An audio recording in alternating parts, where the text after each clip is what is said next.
Hello, Steve89. Well, I'm very glad to see that the Queen appeared on the last day of her Queen Jubilee on the balcony of Buckingham Palace in a green outfit. She appeared at the first day, but then she didn't appear to anything else, and people were concerned.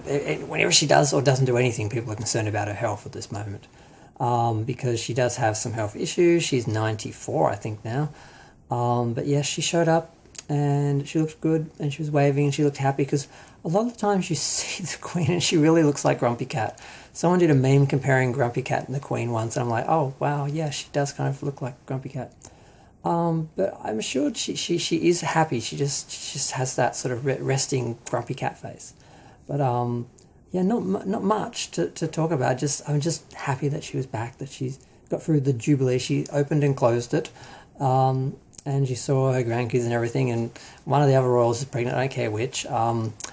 Yeah, I just saw that. I just saw her, smiling in a green on Video Entertainment Tonight and that, and I thought, I'm happy. I'm just going to do a video about that. It'll be short. But something I did see on The View which made me think, though, which also sort of thought, well, that's not enough for one video. And I thought, actually, I want to talk about that because that's interesting. A lot of people have criticised the royals because they consider them to be a financial burden on the country, because basically a lot of the royals' stuff is paid for by the country, the people, the taxpayers, whatever. I don't know exactly how they do it, but although in the last couple of decades I think that a lot of that's changed and they actually pay for a lot of the things themselves.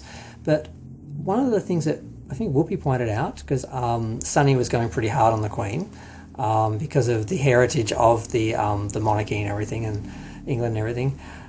If it weren't for the royals, they wouldn't have the tourism, because who would go to London without the history and the legacy and the royals and all of that? Who would go there? It's just a cold, miserable place, and people go there to see the Queen, to see the palace, to see the royalty. They go for the big events. These it's a big deal, and apparently it pays for itself. Basically, all the money they get from all the tourism kind of covers everything, so it kind of all works out. I'm like, oh, that makes me feel better, because I was sort of thinking, I love the Queen, but really, who's paying for the palace? Who's paying for those hats?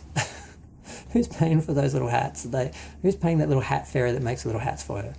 And it's like, oh no, okay, the tourism, it all balances out, it all works out. So that made me happy. So I don't know, I just wanted to talk about that as well. But yeah, that's it. I think that's it for the royals for a while. Although, I forgot to mention, they did this other cool little thing where they had the Queen's carriage apparently went on a ride with a hologram of the Queen inside, and I think it was changing queens from different eras waving out or something. And I'm like, wow, that's interesting and fun. I mean, it would have been nice if the real Queen was in there, but that was a sort of its own thing. So yeah, I'm going to go. I'm done with my royal. I'm not really a royal watcher. I just have become really sentimental about the Queen lately. I think because of her age and everything. And yes, I don't care about any of the others. Diana and the Queen was the Queen Mother was sort of interesting for a moment or two. But yeah, that's sort of it. I'm going to go.